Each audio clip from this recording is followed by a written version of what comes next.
Assalamualaikum warahmatullahi wabarakatuh. Alhamdulillahi rabbil alamin. Wa bihi nasta'inu ala umuri dunya waddin. Wassalatu wassalamu ala asrafil anbiya'i wal mursalin wa ala alihi wa ashabihi wa man tabi'ahum bi ihsanin ila yaumiddin. Asyhadu an la ilaha illallah wahdahu la syarikalah wa asyhadu anna Muhammadan abduhu wa rasuluh. Allahumma shalli wa sallim wa barik ala Muhammad wa ala ali Muhammad kama shallaita wa barakta ala Ibrahim wa ala ali Ibrahim innaka Hamidum Majid. Amma ba'du. Bapak-bapak dan ibu-ibu serta hadirin hadirat sekalian, rahimani wa rahimakumullah. Semoga kita semua yang hadir di majelis ini senantiasa dirahmati Allah Subhanahu wa taala. Amin ya Allah ya rabbal alamin.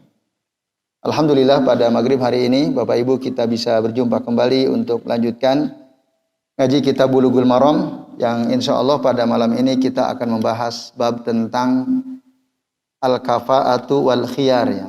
Al-kafa'ah yang kita sering dengar dengan istilah satu kufu ya, sekufu. Pernah dengar sekufu ya? Nah, sekufu ya dari kata kafa'ah. Jadi harus sekufu. Sekufu itu apa Bapak Ibu? Selevel. Ya. Bukan tunggal lembah. Sederajat, seimbang. Sekufu itu sepadan, sederajat, seimbang. Enggak, bukan begitu. Tidak ada kaitannya dengan soal satu keturunan. Tidak ada kaitannya.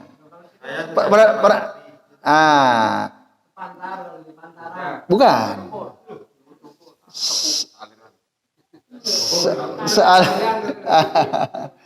Misal budak dengan budak, orang merdeka dengan orang merdeka.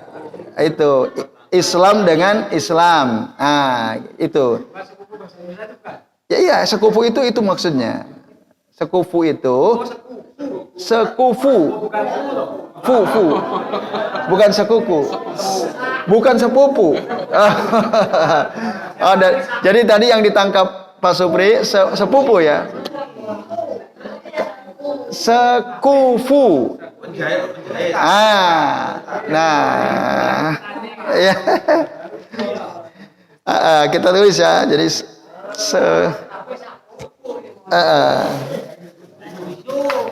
sekufu. Jadi al-kafa'ah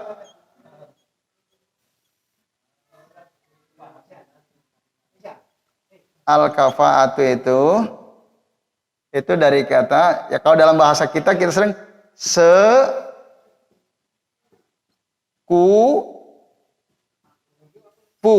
Nah, sekufu.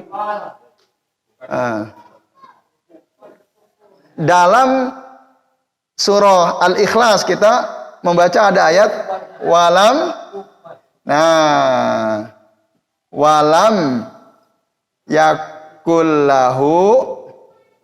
Nah, itu lahu kufuwan. Nah, ahad. Nah, ini sekufu itu dari kata ini. Nah, ada kata kufu. Al-kafa'ah. Jadi dalam pernikahan tuh ada istilah sekufu ya. Al-kafa'ah. Masdarnya al-kafa'ah. Sekufu ya. Paham Pak Supri? Sekufu maksudnya?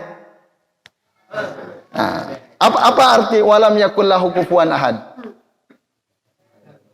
Tidak ada yang apa? Yang tidak ada yang seorang pun yang menyamai Allah Subhanahu wa ta'ala. Jadi sekufu ya sama lah. Selevel, sederajat, sebanding, seimbang. Itu sekufu itu. Nah, dalam pernikahan ada istilah sekufu.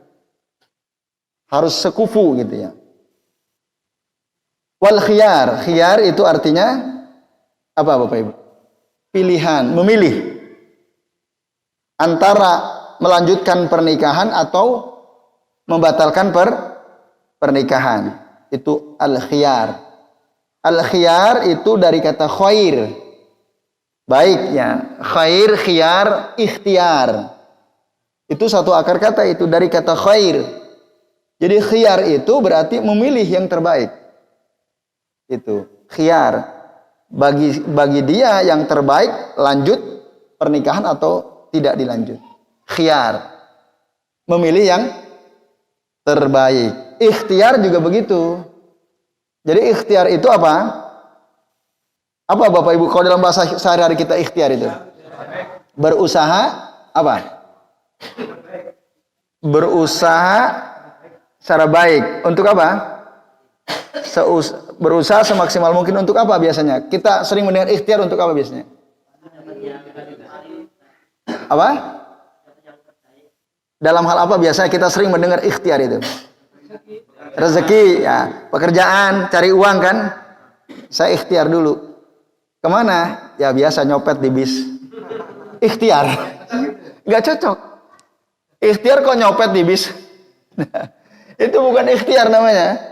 Ya, mungkin sesama kelompok mereka kan ini ikhtiar saya gitu, cari uang dengan cara nyopet gitu ya. Itu yang terbaik ya. Jadi ikhtiar itu harusnya kalau orang nyebut saya ikhtiar, harusnya dia mencari rezeki dengan cara-cara terbaik yang mampu dia lakukan. Itu ikhtiar. Yang baik itu tentu tidak bertentangan dengan syariat gitu. Jadi kalau ada orang ya dia mengatakan saya mau ikhtiar cari uang, tapi pekerjaannya haram gitu ya. Ya itu bukan ikhtiar namanya. Nah, enggak bisa, dia enggak pas gitu ya digunakan istilah ikhtiar dalam konteks itu. Baik. Nah, kembali kepada khiyar.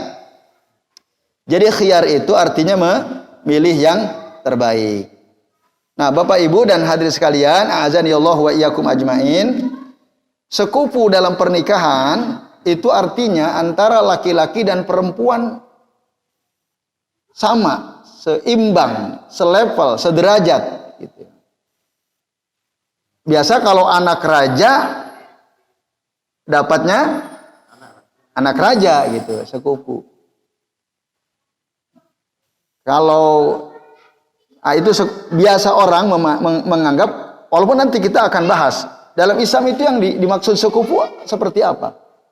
Ada memang sebagian orang ya, mereka membatasi yang dimaksud sekufu itu satu dilihat dari sisi agama, dua dilihat dari sisi nasab, tiga dilihat dari sisi budak apa orang merdeka. Ada juga bahkan sekufu itu dilihat dari kekayaan atau pendidikan atau pekerjaan.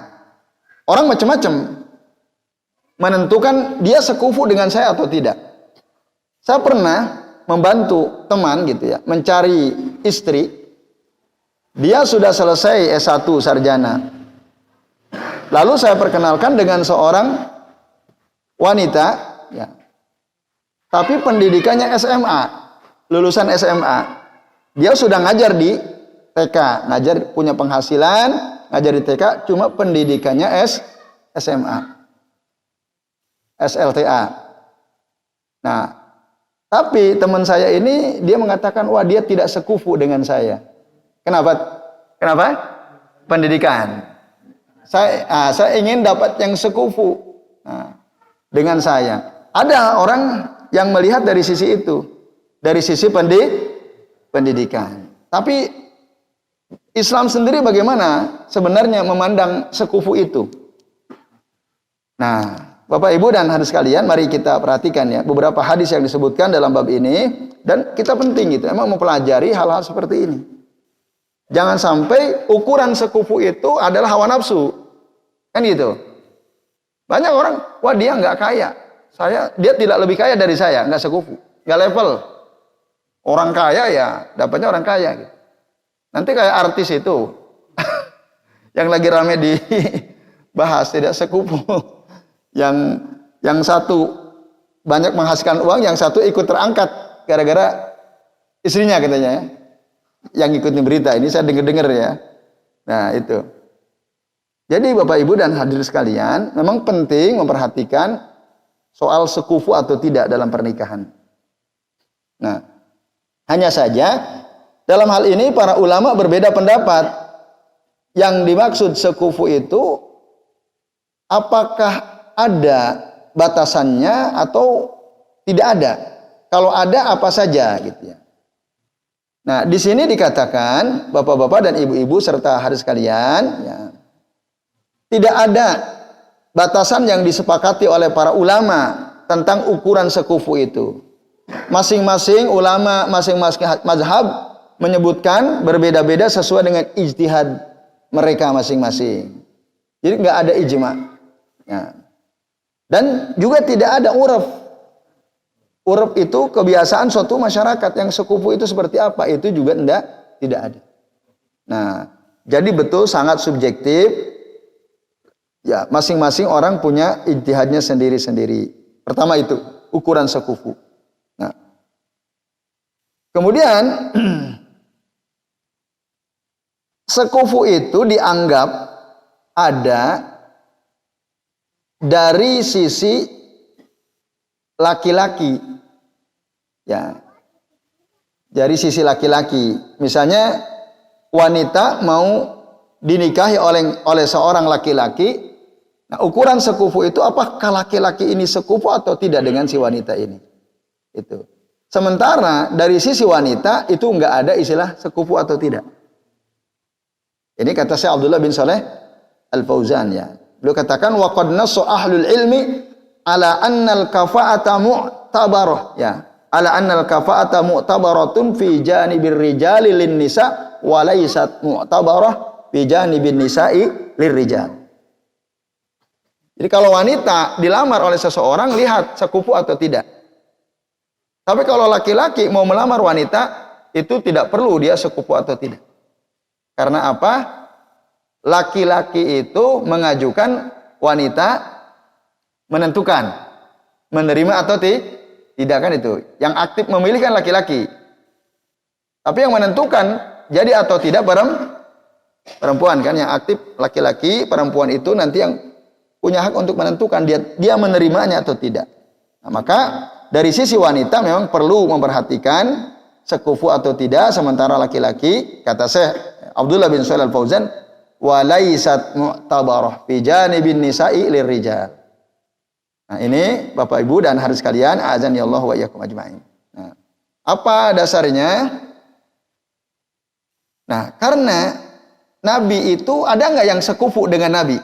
Wanita yang sekufu dengan Nabi ada tidak? Nggak ada. Nabi manusia pilihan Allah, manusia paling mulia. Bahkan dibanding seluruh para nabi yang lain. Ada nggak manusia yang sekufu dengan Nabi? Tidak ada. Aisyah putrinya Abu Bakar tidak sekufu. Khadijah putrinya Khuwailid tidak sekufu. Rasul lebih mulia. Tapi faktanya apa? Rasul menikahi banyak wanita. Nah, maka laki-laki itu nggak penting. Bagi laki-laki memilih perempuan mana yang dia mau, menurut dia soleh, ambil. Nah, kalau perempuan perlu memperhatikan apakah laki-laki ini sekufu atau tidak. Nah, tadi nanti sekufu dari sisi pendidikan, dari sisi kekayaan khususnya. Kalau perempuan ya memilih laki-laki, tapi kalau laki-laki tidak. Ya, itu menurut sebagian ulama. Ya, jadi al-kafa'ah itu dianggap kalau dari sisi laki-laki. Ya. Nah, ini dalilnya tadi, Nabi itu tidak ada yang sekufu dengan beliau. Secara kemuliaan tidak sekufu, tapi Nabi menikah. Bahkan ada seorang wanita, ya, Maria Al-Qibtiyah kan, itu adalah hadiah dari Raja Mesir, seorang hamba sahaya. Hamba sahaya kan boleh digauli seperti istri dan punya anak Ibrahim. Itu tidak ada masalah. Bapak Ibu dan hadirin sekalian, a'azani Allah wa iyyakum ajmain, itu mukaddimah dari makna al-kafa'ah wal khiyar. Nah, sekarang kita masuk, ini semua dua bab yang berbeda ya, al-kafa'ah dan khiyar, dua bab yang berbeda. Cuma Al-Hafidz Ibnu Hajar Al-Asqalani beliau menggabungkan dua perkara ini dalam satu bab. Nah, yang pertama sekufu itu ukurannya adalah nasab. Maja'a fi i'tibari al-kafa'ah fin nikah bin nasab ya. Nasab. Hadisnya adalah hadis Abdullah bin Umar radhiyallahu anhuma, dia mengatakan, qala Rasulullah sallallahu alaihi wasallam, Rasulullah SAW bersabda, al-arabu ba'duhum akfa'u ba'din wal mawali ba'duhum akfa'u ba'din. Orang Arab, sebagian mereka sekufu dengan sebagian yang lain, sesama orang Arab gitu ya. Itu sekufu. Wal mawali ba'duhum akfa'u ba'din. Dan mantan-mantan budak, mawali itu seorang budak yang sudah dibebaskan. Al-mawali, maula, jamannya mawali. Maka mereka sekufu antara satu dengan yang lainnya. Nah, ini bisa lihat. Illa haikan au hajjama, kecuali tukang tenun atau tukang hajjam. Mana hajjama, hijama, bekam, tukang bekam. Kecuali itu. Haikan au hajjama, kecuali tukang tenun atau tukang bekam. Nanti kita terangkan ya. Rawahu al-Hakim, dalam sanadnya rawin lam yusamma wastangkarahu Abu Hatim. Hadis ini diriwayatkan oleh Imam Al-Hakim, tapi di dalam sanadnya ada perawi yang tidak disebut namanya, nggak jelas.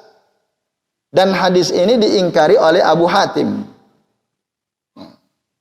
Tapi ada pendukung dari jalur yang lain dikeluarkan oleh Imam Al-Bazzar dari Mu'ad bin Jabal. Kalau ini Abdullah bin Umar, kalau dalam hadis riwayat Al-Bazzar, ya, riwayatnya dari Mu'ad bin Jabal. Tetapi bisanadin munqati. Sanadnya munqati.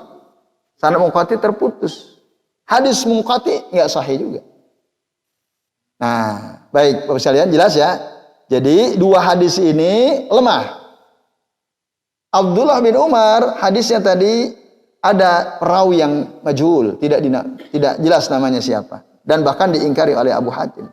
Sementara hadis dari Mu'ad bin Jabal yang dikeluarkan oleh Imam Al-Bazzar ada sanad yang munqati. Nah, maka sanadnya dhaif. Itu Bapak sekalian. Lah, kalau seandainya ini sahih, ini penting ya. Orang Arab itu tidak boleh menikah kecuali orang Arab. Karena yang sekufu dengan mereka yang orang Arab. Saya pernah satu kali naik taksi ya, mau ke Tan'im untuk ngambil mikot. Nah, ke Tan'im membersamai jamaah, lalu ngobrol selama di perjalanan ke Tan'im itu saya ngobrol. Saya tanya, antum dari mana? Coba antum tebak, katanya, saya dari mana? Nah, memang kalau lihat wajahnya sih kayak orang Arab gitu ya. Karena memang dia lahir di situ. Saya bilang, antum Saudi lah. Ana lastu Saudi. Bukan, saya bukan orang Saudi. Nah, Pakistan? Lah, lastu Pakistan. Nah, ternyata dia orang Asia Tenggara. Mana? Bukan. Malaysia bukan, Thailand bukan. Mana yang lah. Apa? Thailand deket-deket Thailand itu apa? Deket Thailand. Apa? Nah, Vietnam, Burma, apa lagi? Laos, Filipina. Bangladesh kayaknya, Bangladesh ya. Bangladesh, dia orang Bangladesh. Tapi wajahnya kayak orang Arab gitu. Jenggotnya, jambangnya lebat. Ana Bangladesh gitu, Bangladesh. Oh, kam sana antum huna? Mundu wilada ana mauludi huna Saudi. Lakin abi wa ummi Bangladesh. Jauzatukum isi antum min ain? Nah, Saudiyah? Lah kata dia. Isi antum orang Saudi bukan? Lah kata dia. Lah kok enggak bisa antum dapat orang Saudi? Wah, susah. Dapat orang Saudi itu susah. Sulit. Kalau orang luar Arab Saudi itu susah dapat orang Saudi. Walaupun dia mutarabbi, dia terdidik, sarjana gitu. Tapi nggak bisa. Kalau bukan keajaiban susah gitu. Nah, karena mungkin ya tadi sekufu Arab dengan Arab gitu ya. Di samping memang maharnya juga tinggi gitu ya. Kecuali orang tua yang sudah tercerahkan ya. Nah, ini dia cerita banyak gitu ya. pernah sih punya dekat gitu ya, seorang wanita Saudi tapi tertolak oleh keluarganya. Nah, akhirnya dia ya dapat orang sama-sama Bangladesh ya. Nah ini bersekalian, karena ada hadis ini, al-Arab ba'duhum akfa'u ba'din. Mungkin masih dipertahankan sebagian orang di sana ya. Tapi tadi hadis ini lemah. Hadis inilah lemah. Nah, kemudian seandainya hadis ini sahih, tadi katakan illa ikan au hajjama. Kecuali kalau orang Arab itu tukang tenun atau tukang bekam. Sama-sama Arab, tapi dia profesinya tukang tenun atau pembekam, itu nggak boleh, nggak bisa. Sakot, yaskut darajatuh. Ya, jadi turun derajatnya. Kalau ada orang Arab profesinya hajjam au haik, itu jadi turun derajatnya. Yaskutu darajat, taskutu darajatuh. Kalau ini hadisnya sahih. Nah, tetapi tadi jelas hadis ini tidak sahih dan bahkan fakta menunjukkan ada hadis-hadis dari Nabi SAW yang bertentangan dengan hadis ini, gitu. Maka hadis ini batilun la aslalahu. Ini hadis batil, tidak ada asalnya dari Nabi Shallallahu Alaihi Wasallam. Wah, kalau ini benar, wah kasihan tukang bekam itu ya. Padahal tukang bekam itu sangat dibutuhkan. Nah, ada beberapa profesi yang dianggap rendah ya, seperti hajjam di bangsa Arab ya, di sana dulu. Kemudian jazzar ya, tukang sembelih, apa tuh? Jagal. Apa Tan? Bukan jagal. Nah, itu dianggap profesi yang rendah oleh sebagian orang dulu. Tapi ini nggak benar gitu. Kenapa? Karena ya profesi tukang jagal, tukang kayu, termasuk tukang apa tadi? Bekam, tukang tenun, itu sangat dibutuhkan. Sangat dibutuhkan oleh kaum muslimin. Iya, masa direndahkan? Nggak bisa dong. Nah, jadi ada ulama menegaskan itu nggak benar gitu. Anggapan itu rendah, itu tidak benar. Bagaimana mungkin seseorang yang dibutuhkan keberadaannya oleh kaum muslimin lalu kok dianggap rendah? Tidak mungkin. Alhamdulillah ini hadis tidak ada asalnya dari Nabi Shallallahu Alaihi Wasallam. Nah ini ya Bapak Ibu dan hadirin sekalian, ya a'azanillahu wa iyyakum ajmain. Ya termasuk tukang samak ya ad-dabbaghah, al-haddadah, tukang besi itu ya. Itu dulu dianggap rendah. Tapi enggak, itu semua dibutuhkan. Coba kalau tukang besi dianggap rendah, nanti enggak ada yang buat pisau, pedang dan seterusnya. Dibutuhkan enggak itu oleh kaum muslimin? Oh, sangat dibutuhkan. Nah, jadi enggak ada, mereka enggak bisa dianggap rendah. Nah, tapi memang ada gitu ya. Ada orang yang menganggap demikian. Nah, baik itu ya sekalian. Jadi ya sekufu dilihat dari sisi pekerjaan, profesi itu enggak bisa. Dalam syariat Islam tertolak. Nah, dulu karena ada seorang sahabat yang dia tukang bekam gitu. Abu Hind namanya. Baik. Nah, sebelum itu dalil yang kedua, Bapak Ibu dan hadirin sekalian, bab tentang al-kafaah ini adalah hadis dari Fatimah binti Qais. Ya, Fatimah binti Qais bin Khalid al-Quraisyiyah al-Fahriyah. Ini orang mulia, turun Quraisy.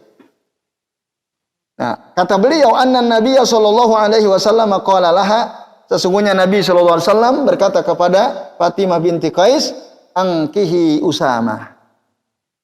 Nikahlah kamu dengan Usama. Usama bin Zaid bin Al-Harithah. Usama itu siapa? Budak. Bapaknya budak ya. Zaid bin Al-Harithah itu budak. Punya anak juga hamba sah. Ibunya itu budaknya orang tua Rasul SAW. Dulu memang dinikahkan dengan wanita terhormat Zainab ya. Tapi kemudian Zainab minta ya khulu, cerai karena tidak berminat kepada Zaid ya. Akhirnya cerai dan Zainab dinikahi oleh Rasul sallallahu alaihi wasallam. Itu masyhur ininya ceritanya. Nah, lalu dinikahkan oleh Rasul dengan Ummu Aiman kalau tidak keliru ya.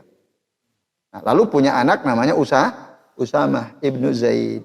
Dinikahkan dengan Nabi menyuruh seorang wanita Quraisy, Fatimah bintu Qais, supaya menikah dengan si Usamah bin Zaid. Nah, ceritanya Bapak Ibu dan saudara sekalian, jadi si Fatimah bintu Qais ini pernah dilamar oleh beberapa orang laki-laki yang masyhur ya. Di antaranya laki-laki kaya namanya Abu Jaham. Abu Jaham itu senang ngasih hadiah ke Nabi ini. Dia itu kalau punya apa-apa Nabi kasih hadiah. Abu Jaham pernah dikasih kain bagus ya. Ya, bukan sutra, bukan. Kain tebal yang bagus yang dipakai oleh Nabi. Lalu Nabi minta tukar waktu itu karena ada gambarnya ya. Nah, itu Abu Jaham. Dan satu lagi ya, dilamar oleh Muawiyah bin Abi Sufyan. Muawiyah Bapak Ibu kita tahu sendiri ya. Beliau ya menjadi pemimpin kaum muslimin setelah wafatnya Ali bin Abi Thalib radhiyallahu anhu. Nah, putranya Abu Sufyan. Nah, lalu konsultasilah Fatimah bintu Qais itu kepada Nabi sallallahu alaihi wasallam tentang dua orang laki-laki yang melamar dirinya ini. Fatimah mau minta pertimbangan dari Nabi, ini lebih baik mana? Tapi ini orang-orang mulia, semua Quraisy, keturunan dari suku Quraisy. Lalu Rasul memberikan ya pandangan terhadap dua tokoh ini. Ya. Kata Nabi apa? Amma Abu Jaham fala yadau asahu an atiqih.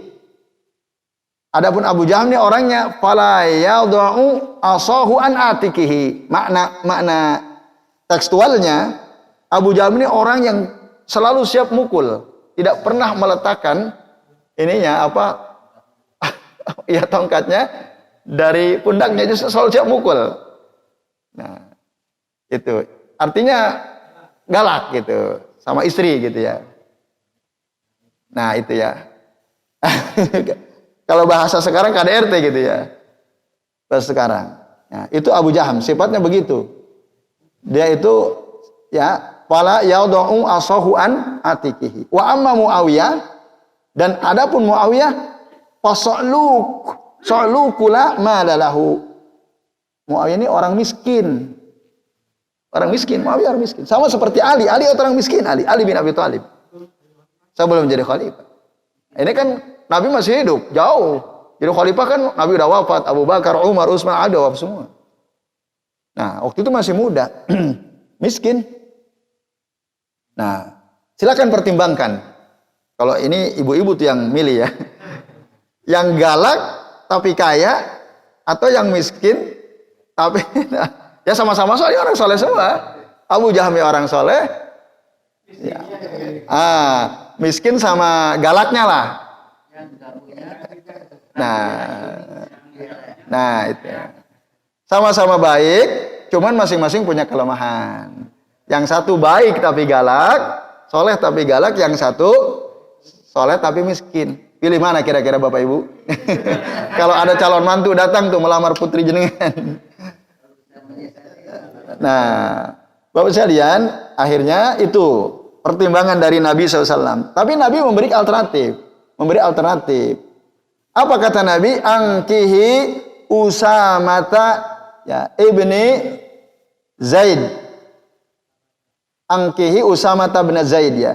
Nikahilah olehmu wahai Fatimah bintu Qais Usama saja. Nabi malah memberikan alternatif yang ketiga, nikahi Usama. Nah, ini. Tapi kala itu Fatimah bintu Qais fakarihathu, enggak mau. Karena Usama kan mantan budak. Barangkali itu pertimbangan enggak mau. Tapi Nabi bilang, "Summa qal angkihi Usama." Nabi memberikan semacam takkid, penekanan, udah kamu nikahi aja Usama. Akhirnya nikahlah mereka, ya, dan ternyata banyak kebaikan gitu ya. Usama kan menjadi panglima perang juga akhirnya. Nah, ditakuti oleh musuh ya Usama bin Zaid, orang hebat ya, akhirnya. Nah, ini Ibu sekalian. Nah, ini menunjukkan kalau kita perhatikan, ada enggak sekufu itu dilihat dari sisi nasab? Tidak kan? Dari sisi hasab. Kan ada hasab, ada nasab Bapak Ibu. Bedakan hasab dengan nasab. Nah, Bapak Ibu kan ada dalam hadis Nabi itu tungkahu almar'atu li arba'in ya. Lima liha li jamaliha. Ada orang bilang li nasabiha atau li hasabiha. Nasab wal hasab. Itu beda. An-nasab. Kalau nasab Bapak Ibu paham? Nasab dengan al-hasab.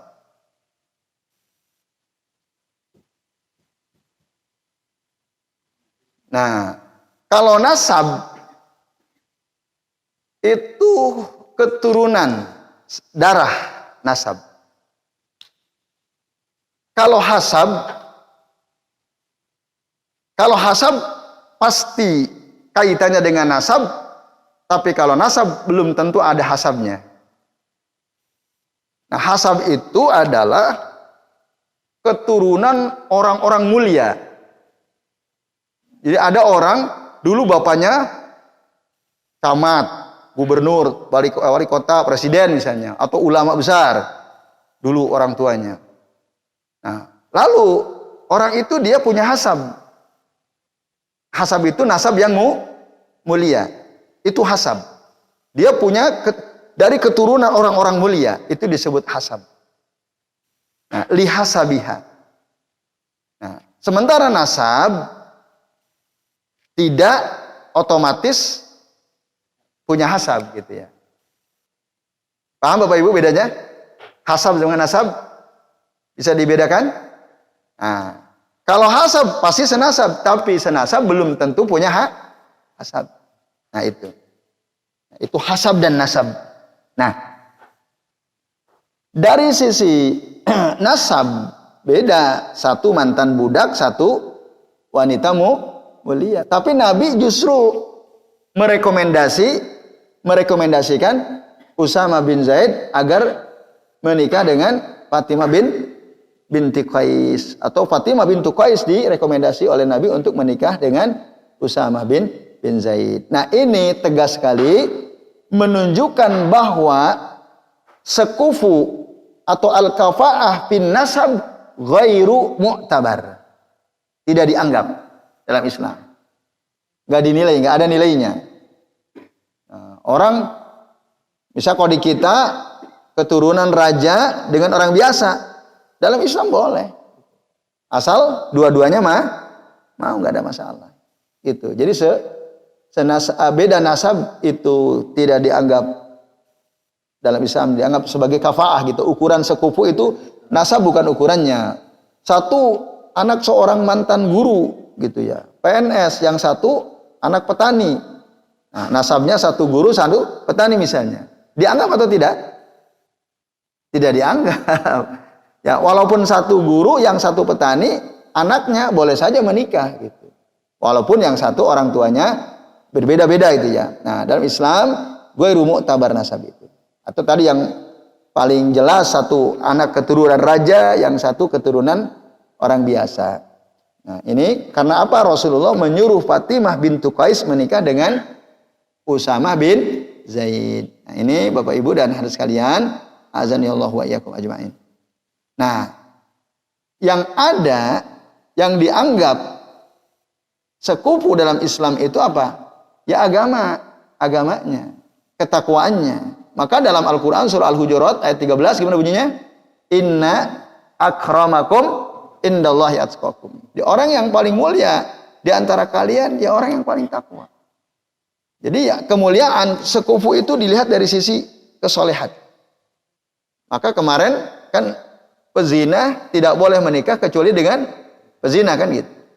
Nah, kalau pezina kok menikah dengan, ya katakanlah dengan kiai misalnya, ya tidak sekufu. Nah, Bapak Ibu ternyata sudah isya ini ya. Iya, oke deh, berarti dua hadis ini ya. Ini yang kita bahas sementara. Jadi intinya apa tadi? Nasab itu tidak dianggap sebagai ukuran kafaah, tidak dianggap. Nah, pekerjaan dianggap atau tidak? Tidak dianggap. Ya. Jadi pekerjaannya beda nggak ada masalah. Termasuk pendidikan? Tidak. Ya, kalau ada seorang suami dapat istri pendidikan SLTA, ya nggak masalah. Nah, jangan sampai itu dianggap, oh dia nggak sekufu dengan saya. Lah, dia jelas orang pintar kok kan gitu. Nah ini sekalian, azan ya Allah wa iyyakum ajmain. Jadi dalam Islam yang dianggap sekufu itu dilihat dari sisi agama, di sisi ketakwaannya.